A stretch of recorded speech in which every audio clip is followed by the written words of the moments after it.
अस्सलाम वालेकुम, कैसे हैं आप सब। तो आज हम स्टार्ट करने जा रहे हैं एक्सरसाइज 10A का क्वेश्चन नंबर 1। तो मेरे पास ये बुक 1 है जिसको हम D1 भी बोलते हैं और उसका ये अपडेटेड 7th एडिशन यानी न्यू एडिशन मेरे पास मौजूद है। तो इस न्यू एडिशन का ये चैप्टर नंबर 10 चल रहा है। मैंने इस चैप्टर के नेम से एक सेपरेट प्लेलिस्ट बना ली हुई है, उसका लिंक भी नीचे डिस्क्रिप्शन में दे दिया है ताकि आपको इस चैप्टर से रिलेटेड तमाम सोल्यूशंस एक ही जगह पर आसानी से इसी प्लेलिस्ट में मिल सकें। इसके अलावा आपको डिस्क्रिप्शन में मेरे सोशल अकाउंट्स के लिंक यानी मेरी फेसबुक प्रोफाइल और मेरी इंस्टाग्राम प्रोफाइल का लिंक भी मिल जाएगा। आप इन्हीं अकाउंट्स के थ्रू अपने क्वेश्चंस को, सजेशंस को मुझ तक भी पहुंचा सकते हैं। तो आइए स्टार्ट कर लेते हैं क्वेश्चन नंबर 1 को। तो अब आपको सामने स्क्रीन पर एक्सरसाइज 10A का क्वेश्चन नंबर 1 जो है वो नज़र आ रहा है। तो हम सबसे पहले इसकी स्टेटमेंट को रीड कर लेते हैं, फिर पार्ट नंबर ए से स्टार्ट लेते हैं। तो यहाँ पर आप देख सकते हैं क्वेश्चन नंबर 1 की स्टेटमेंट में लिखा हुआ है using a protractor measure and write down the values of each of the following unknowns. तो आपको कहा जा रहा है कि आपने प्रोटेक्टर की मदद से इधर ए से लेकर डी तक डिफरेंट पार्ट्स में जो अननोन्स हैं उनको मेजर करना है और मेजर करने के बाद उनकी वैल्यूज को यहाँ पर लिख कर दिखाना है। अब अननोन्स क्या है, जैसे आप ए पार्ट में देखें, इसके अंदर आपको ए, बी और सी लिखा हुआ नजर आ रहा है। तो ये लेटर्स बेसिकली अननोन्स है, इनकी वैल्यूज आपको नहीं पता। इनके ऊपर डिग्री का सिंबल आपको बना हुआ नजर आ रहा है, इसका मतलब ये तीनों की तीनों चीजें एंगल को रिप्रेजेंट कर रही हैं। तो आपने प्रोटेक्टर की मदद से यहाँ पर इन एंगल्स को मेजर करना है और इनकी वैल्यूज यहाँ पर लिख देनी है।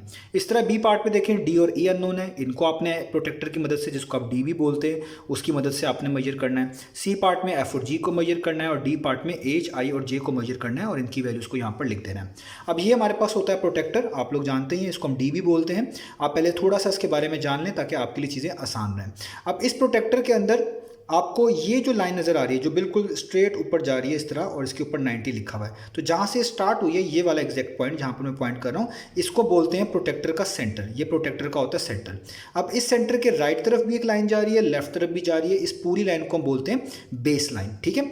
और आपको दो तरह के स्केल लिखे हुए नज़र आ रहे होंगे, एक ऊपर इस तरीके से और एक यहाँ पर आपको ये नीचे स्केल लिखा हुआ नजर आ रहा होगा। तो एक इसमें आउटर स्केल कहलाता है, एक इसके अंदर ये इनर स्केल कहलाता है। अब आपने रीड किस तरह करना होता है, सबसे पहले तो आप अपने प्रोटेक्टर को जिस एंगल को आप मेजर करना चाह रहे हैं उस एंगल के वर्टेक्स पे आप लिखते हैं। इस सेंटर को एंगल के वर्टेक्स के ऊपर आप रखते हैं और आपकी जो बेस लाइन है, ये राइट तरफ और लेफ्ट तरफ में से कोई एक बेस लाइन उस एंगल की किसी भी एक साइड के एग्जैक्टली ऊपर होनी चाहिए। फिर आप रीड करते हैं। अब रीड किस तरह करते हैं समझाने के लिए कि अगर आप राइट से लेफ्ट रीड कर रहे हो, राइट से लेफ्ट यानी ये बेस लाइन है हमारी, तो ये राइट वाली बेस लाइन जो है सेंटर से इस तरफ को वाली को मैं जस्ट राइट वाली बेस लाइन बोल रहा हूँ, जहाँ तक मैं ये आपके ऊपर यहाँ पे पॉइंट आउट कर रहा हूँ। तो राइट से जब आप लेफ्ट मेजर करेंगे तो आपने ये इनर स्केल वाली रीडिंग मेजर करनी है, और जब आप लेफ्ट से राइट मेजर करें यानी ये बेस लाइन लेफ्ट वाली यूज़ कर रहे हो और इससे लेफ्ट से राइट मेजर कर रहे हो, तो आपने जो आउटर स्केल वाली रीडिंग है इनको मेजर करना होता है, जो बाहर करके लिखी हुई है इधर। ठीक है। और टोटल रीडिंग इसमें 180 ही है। आप देख सकते हैं इनर स्केल में भी 0 से स्टार्ट हुई, 180 पे खत्म हो गई, और आउटर स्केल में भी यहाँ 0 से स्टार्ट हुई और 180 पे खत्म हो गई। तो उम्मीद है आपको चीज़ें क्लियर हो गई होंगी। तो आइए स्टार्ट करते हैं पार्ट नंबर ए को। मैं थोड़ा सा इसको जूम इन कर लेता हूं ताकि आपके लिए चीज़ें जो है क्लियर रहें। तो अब आपने प्रोटेक्टर को सबसे पहले प्लेस करना है। हम सबसे पहले इस ए को जो है ना फाइंड आउट करेंगे। तो मैं इस प्रोटेक्टर को इस तरीके से रख रहा हूँ, देखिएगा इस प्रोटेक्टर का सेंटर इस एंगल के वर्टेक्स पे आएगा। वर्टेक्स का मतलब ये कॉर्नर पॉइंट। ठीक है। और बेस लाइन जो होती है राइट और लेफ्ट में से कोई एक लाइन इस एंगल की जो दो साइड्स हैं इनमें से किसी एक साइड पे होनी चाहिए, बिल्कुल एग्जैक्टली उसके ऊपर होनी चाहिए। तो देखिए ये मैंने प्रोटेक्टर रखा, मैं इसको एडजस्ट करता रहूँगा वीडियो में ताकि चीज़ें बिल्कुल एक्यूरेट रहें हमारे लिए। तो ये देखिए मैंने सेंटर को एग्जैक्टली इस ए एंगल के वर्टेक्स पे रख लिया है और बेस लाइन को भी थोड़ा और अलाइन करता हूँ। ये देखिए अब आप देख सकते हैं कि जो आपके पास प्रोटेक्टर हमारे पास मौजूद है इसका सेंटर एग्जैक्टली वर्टेक्स के ऊपर है और बेस लाइन एग्जैक्टली इस साइड के ऊपर है। और अगर मैं इस डी को सीधा करूँ तो आपको याद होगा मैंने इसको कहा था कि ये टोटल बेस लाइन है, ये बेस लाइन का राइट वाला पोर्शन है, ये बेस लाइन का लेफ्ट वाला पोर्शन है। और जब भी आप राइट से लेफ्ट मेजर करेंगे आपने हमेशा जो है इनर स्केल को देखना है। इनर स्केल का मतलब ये नीचे वाली रीडिंग। तो राइट से लेफ्ट यहाँ पे शुरू हो रहा है क्योंकि बेस लाइन यहाँ पर मौजूद है जो इस लाइन के ऊपर आ रही है। तो अब आपने रीड करना है, मैं रीड करता हूँ आपकी आसानी के लिए। यहाँ से ये हमारी लाइन है जो एग्जैक्टली इसके ऊपर है, तो 0 से स्टार्ट होगी, करते जाएँ 70 आ जाएगा। 70 के आगे छोटी छोटी रीडिंग्स जो होती है ना, इसका मतलब होता है 71, 72, 73, 74, 75। 75 तक आ गए, यहाँ तक हम आगे थोड़ा सा और आगे जाना है। तो 76, 77, 78, 79, तकरीबन ये 79 है। आप देख सकते हैं ये 80 से थोड़ा सा पहले बनती है। ये ब्लू लाइन आपको नजर आ रही होगी बीच में, इसका मतलब ये 80 से थोड़ा सा पहले का मतलब जस्ट 80 से एक यूनिट पीछे यानी 79 डिग्री ये एंगल बनता है। तो इसलिए ए पे आप क्या लिख देंगे 79 डिग्री, यह हो गया आपके पास। ठीक है, अब बी में आपने करना है। अब बी ये वाला है आपके पास, तो बी पे मैं इस तरह रख लेता हूँ। ये मैंने बिल्कुल सेंटर को इस वर्टेक्स के ऊपर रखना है और बेस लाइन जो है इस एंगल की किसी एक साइड पे लाजमी होनी चाहिए। तो ये मैंने एक्स को रख लिया, ये बेस लाइन मेरी बिल्कुल एडजस्ट हो गई, आप देख सकते हैं ये अब बिल्कुल एडजस्ट हो गई। अब अगेन ये जो बेस लाइन है ये राइट वाली बेस लाइन है। एस डी को आप सीधा करके देखेंगे तो ये सेंटर का राइट वाली बेस लाइन है। राइट से लेफ्ट आप रीड करें, अगेन नीचे वाले स्केल को रीड करेंगे। तो अब आप यहाँ पे रीड करें 0, 10, 20, 30, 40 इस तरह करते जाएं। यहाँ पे आपके पास 90 आ गया, ये 100 आ गया, ये 105 आ गया और ये 105 से थोड़ा सा आगे है, यानी आप कह लें ये 105 है। इसको इस तरह आप नीचे लेके आएँ तो ये बिल्कुल इस ब्लू लाइन के थोड़ा सा आप कह लें पहले है। तो 105 के अगला पॉइंट क्या होगा 106। तो 106 को चेक करें तो वो एग्जैक्टली इस ब्लू लाइन के ऊपर आता है। तो इसका मतलब ये जो बी वाला है ये आपके पास 106 डिग्री है। ये मैंने बी वाला भी लिख लिया। अब आप सी को मेजर कर लें तो सी वाले के लिए मैं अपने फिर दोबारा इस प्रोटेक्टर का जो सेंटर है इस सी के वर्टेक्स पे रखूंगा। देखिए मैंने रख लिया और मेरी बेस लाइन जो है इस एंगल की किसी एक साइड पे होनी चाहिए। तो देखिए ये मैंने उसकी किसी एक साइड पे कर भी ली है। अब आप इस चीज़ को देखें, मैं इसको थोड़ा सा बेहतर कर लूँ ताकि ये चीज़ें एक्यूरेट आए। आप देखें ये सेंटर है और ये वाली बेस लाइन इस साइड के ऊपर है, इस एंगल की एक साइड के ऊपर है, जो आपको अब नज़र नहीं आ रही होगी क्योंकि ये लाइन उसके ऊपर आ चुकी है। क्योंकि अब ये लेफ्ट वाली बेस लाइन है, ये सेंटर से इधर राइट वाली थी, ये लेफ्ट वाली थी। लेफ्ट से जब राइट रीड करेंगे तो आप कौन सा डायल रीड करेंगे, आप डायल रीड करेंगे ऊपर वाला। राइट से लेफ्ट नीचे वाला, लेफ्ट से राइट ऊपर वाला स्केल रीड करेंगे। तो ऊपर वाला स्केल मेजर करें, यहाँ से देखिए 0, 10, 20, 30, 40, 50, 60, 70, 80, 90, 95 भी आ चुका है, जबकि अभी ब्लू लाइन थोड़ी सी आगे है। आप देखिए ये तकरीबन 95 है, क्योंकि 91 इसे बोलते हैं छोटी लाइन को, 92, 93, 94 और 95। तो 95 से भी थोड़ा सा ये आपके पास क्या है आगे है। तो अगर मैं इसको प्रॉपर्ली रीड करूँ 96, 97, 98 ये बनता है तकरीबन। ये आप देख लीजिएगा जब आप रखेंगे तो ये 98 बनता है।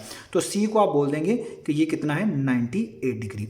तो आपने तीनों बता दिए, ए 79 डिग्री, बी 106 और सी आ गया 98 डिग्री। तो ये हमने ए पार्ट को फिनिश कर लिया। अब इसी तरह बी पार्ट को भी फाइंड आउट कर लेते हैं। तो अब हम स्टार्ट कर लेते हैं पार्ट नंबर बी को। तो पार्ट नंबर बी में ये जो डी डिग्री मेंशन्ड है और ई डिग्री मेंशन्ड है ये आपने फाइंड आउट करके दिखाना है। तो अगेन आपने प्रोटेक्टर का जो सेंटर है, जो है सेंटर इस प्रोटेक्टर का, इसको इस एंगल के वर्टेक्स पे यहाँ पर रखना है और ये जो बेस लाइन है ये इस दोनों साइड में से किसी एक साइड के एग्जैक्टली ऊपर होनी चाहिए, जैसे आपको समझाई है। तो मैं इस तरह देखें प्रोटेक्टर को रखूँगा, ये बिल्कुल सेंटर इसके ऊपर आ गया। ये बेस लाइन आप देखें एग्जैक्टली इस एंगल की इस वाली साइड के ऊपर है। अब इस सेंटर के इस साइड पर ये राइट तरफ बेस लाइन थी, ये लेफ्ट तरफ थी। तो राइट वाली बेस लाइन से आप देखिए आपको रीड करना है। तो जब भी आपने राइट वाली बेस लाइन से रीड करना है, मैंने आपको बताया आपने इनर स्केल को बेसिकली रीड करना है। तो इनर स्केल में यहाँ पर देखिए 0 लिखा हुआ है, 10, 20, 30, 40, 50, 50 एग्जैक्टली इस ब्लू लाइन के ऊपर है। आप देख सकते हैं 50 एग्जैक्टली इस ब्लू लाइन के ऊपर है। तो डी आपके पास कितना आ गया, वो आ गया आपके पास 50 डिग्री। तो डी आपने फाइंड आउट कर लिया। अब ई को फाइंड आउट करना थोड़ा सा डिफरेंट है, क्योंकि ई जो एंगल है वो 180 डिग्री से बड़ा है। अब 180 डिग्री के एंगल कौन से होते हैं, जैसे आप देख लें, मैं यहाँ पे बना देता हूँ कि ये टोटल एंगल जिस तरह का बना हो तो ये 180 होता है। तो ये 180 से भी थोड़ा ज़्यादा है, तो इसको आप कह सकते हैं ये रिफ्लेक्स एंगल है। तो रिफ्लेक्स एंगल के लिए जब भी आपके पास इस तरह आपके पास केस आए रिफ्लेक्स एंगल का, पहले आपने बिल्कुल उसके ऑपोजिट ये वाला एंगल निकालना है।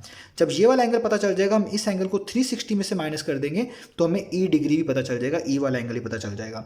360 से क्यों माइनस करते हैं, क्योंकि इस सर्कल को और इस वाले पैच को मिलाया जाए तो एक कंप्लीट सर्कल जो है बन जाता है, और कंप्लीट सर्कल में टोटल एंगल होता है 360।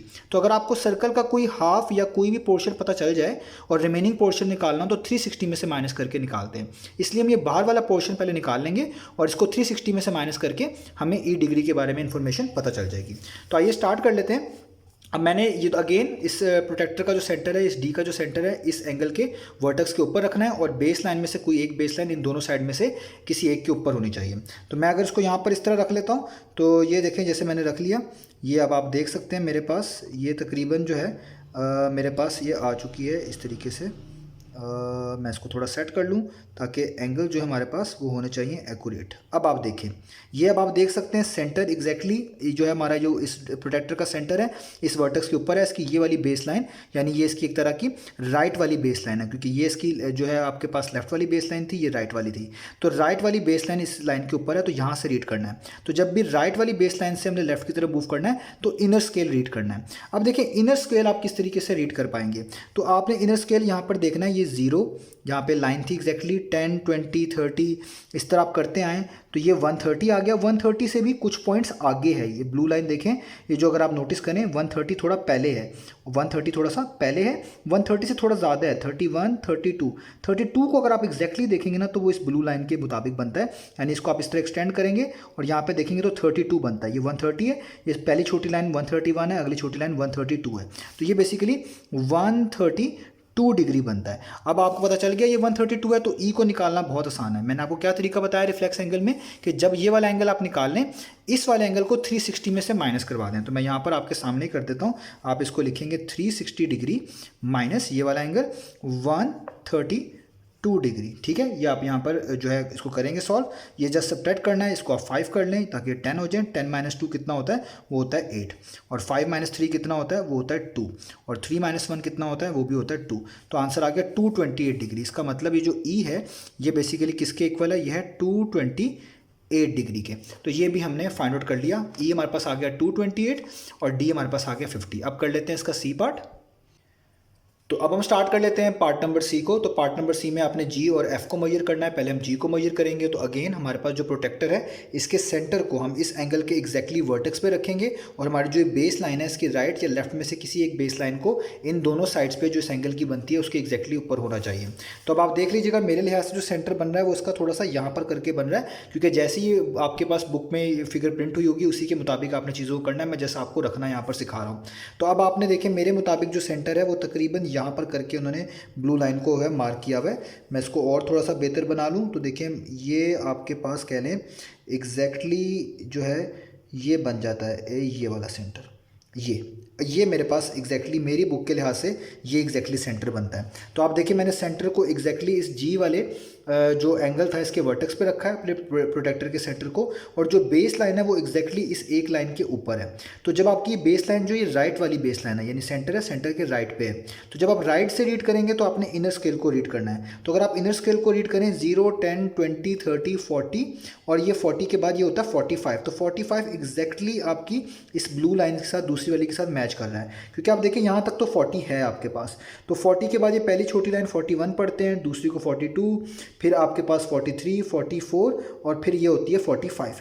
तो 45 एग्जैक्टली अगर आप ऊपर से लेके नीचे तक लेके आए तो ये आपकी एग्जैक्टली ये ब्लू लाइन दूसरी जो नज़र आ रही है आपको उस पर मैच करता है। तो इसका मतलब जी तो आपके पास पक्का कितना हो गया 45 डिग्री।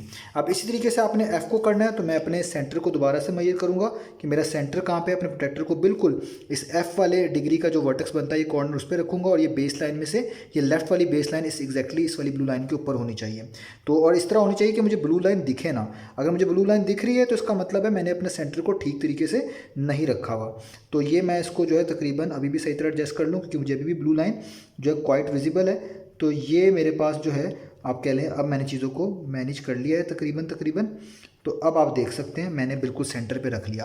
तो ये जो एफ डिग्री है इसका जो एंगल था इसके बिल्कुल वर्टेक्स पे मेरे इस प्रोटेक्टर का सेंटर है, और इसकी जो लेफ्ट वाली बेस लाइन है वो एग्जैक्टली ब्लू लाइन के ऊपर है। तो जब भी लेफ्ट वाले से आपने राइट की तरफ रीड करना है तो आपने हमेशा आउटर स्केल को रीड करना है। तो आउटर स्केल है ये वाला, यानी 0, 10, 20, 30, 40, 50, 60, 70, 80, 90, और 90 के बाद आप देख लें 100, 105, 110, 110 के बाद 115 आ गया है, लेकिन ये एग्जैक्टली 115 नहीं है। अगर आप देखें ये एग्जैक्टली 115 नहीं है, ये उससे थोड़ा सा आगे है, यानी 16, 17। तो अगर मैं 17 को देखूँ ना तो 17 एग्जैक्टली इस ब्लू लाइन के मुताबिक जा रहा है, यानी तकरीबन ये 117 बनता है। तो इसलिए मैं यहाँ पे लिखूँगा एफ मेरे पास कितना है 117 डिग्री। तो ये मैंने सी पार्ट को भी कर लिया। अब हम चलते हैं डी पार्ट को। तो अब हम स्टार्ट कर लेते हैं पार्ट नंबर डी को। तो पार्ट नंबर डी में आपने आई डिग्री को, एच डिग्री को और जे डिग्री को बेसिकली मेजर करना है। तो ये हमारे पास प्रोटेक्टर है और ये प्रोटेक्टर का सेंटर है। सेंटर की इस तरफ वाली लाइन को मैं राइट बेस लाइन कह रहा हूँ, इसको लेफ्ट बेस लाइन कह रहा हूँ। हालांकि ये पूरी की पूरी चीज़ एक बेस लाइन ही कहलाती है। जस्ट समझाने के लिए आपको मैंने इसको राइट और इसको लेफ्ट बेस लाइन बोला है। अब आपने अपने इस प्रोटेक्टर के सेंटर को इस एंगल के वर्टेक्स के ऊपर रखना है, और इस एंगल की जो दोनों साइड्स बनती है आपकी बेस लाइन की कोई राइट या लेफ्ट में से कोई एक बेस लाइन इस एंगल की किसी दो साइड में से एक साइड के एग्जैक्टली ऊपर आनी चाहिए। कैसे? तो मैं अपने प्रोटेक्टर को इस तरह उल्टाऊंगा और इसके सेंटर को एग्जैक्टली मैं इस एंगल के वर्टेक्स के ऊपर रखूँगा। अब आप देख सकते हैं ये सेंटर बिल्कुल इस आई जो डिग्री एंगल है इसके वर्टेक्स के ऊपर है। और अब आप देख सकते हैं जो मेरी, जब मैंने प्रोटेक्टर को सीधा किया था तो मैंने आपको बताया था ये मेरी जो बेस लाइन है ये राइट वाली बेस लाइन है। तो राइट वाली बेस लाइन इसकी पूरी एक साइड के ऊपर है।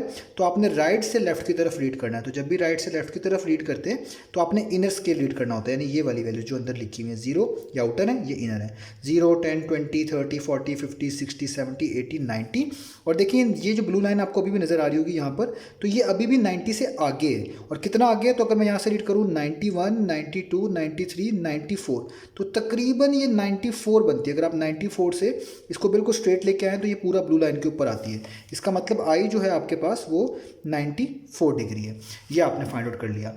अब आपने जे को मेजर करना है। जे के लिए अगेन आप अपने प्रोटेक्टर के सेंटर को इस जे एंगल के वर्टेक्स पे रखेंगे। ये देखिए ये मैंने रख लिया। और अगेन मेरी बेस लाइन जो है वो इसकी एक साइड के ऊपर होनी चाहिए। अब आप देखिए एग्जैक्टली ऊपर है। ये मैंने इसको एग्जैक्टली सेंटर के ऊपर रख दिया। और ये थोड़ा सा और बेहतर कर लूँ, अब बिल्कुल बेहतर है। तो आप देखें ये सेंटर एग्जैक्टली इस जे वाले एंगल के वर्टेक्स के ऊपर है। और ये राइट वाली बेस लाइन अगेन जो है मेरी इसकी एक साइड के ऊपर आ रही है। तो राइट से लेफ्ट की तरफ रीड करें, इनर स्केल रीड करेंगे। तो आप इनर स्केल को रीड करें 0, 10, 20, 30, 40, ये 50 है आपके पास।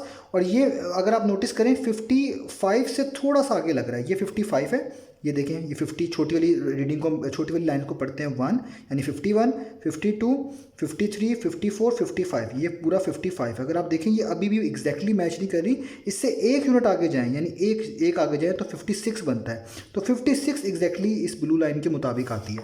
तो इसका मतलब जे आपके पास कितनी है, वो है 56 डिग्री। अब रह गया एज। एज आपके पास 180 डिग्री से ज़्यादा एंगल है। ये आप देख सकते हैं, ये जो 180 डिग्री से, इस तरह मैंने आपको ऊपर भी समझाया है कि इस तरह के एंगल्स कहलाते हैं रिफ्लेक्स एंगल। ये 180 डिग्री से बड़े हैं। तो इनको मेजर करने का तरीका ये होता है कि इनका जो ये बाहर वाला एंगल है इतना, पहले आप ये मेजर कर लें। जब आपको ये पता चल जाएगा, इसको 360 में से माइनस कर दीजिएगा, आपको अंदर वाला एज पता चल जाएगा। ये मैं आपको ऊपर भी समझा चुका हूँ। तो पहले हम ये बाहर वाला मेजर करते हैं। तो इसके लिए मुझे अपने इस प्रोटेक्टर को, इसके सेंटर को इधर बाहर, ये इसका कॉमन वर्टेक्स है, इस पर रखना पड़ेगा। और बेस लाइन में से कोई एक लाइन इन दोनों साइड में से किसी एक साइड पर एग्जैक्टली आनी चाहिए। तो ये देखिए ये मैं रख रहा हूँ, ये मैंने रख लिया एग्जैक्टली सेंटर के ऊपर। मैं इसको थोड़ा मैनेज कर लूँ ताकि मेरी बेस लाइन जो है वो बिल्कुल डिस्टर्ब ना हो।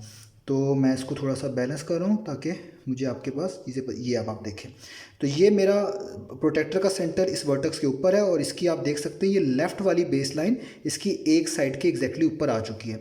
तो आपने लेफ़्ट से राइट रीड करना है, तो आउटर स्केल रीड करना है। आउटर स्केल क्या है, 0, 10, 20, 30, 40, 50, 60 और इस तरह करते जाएँ।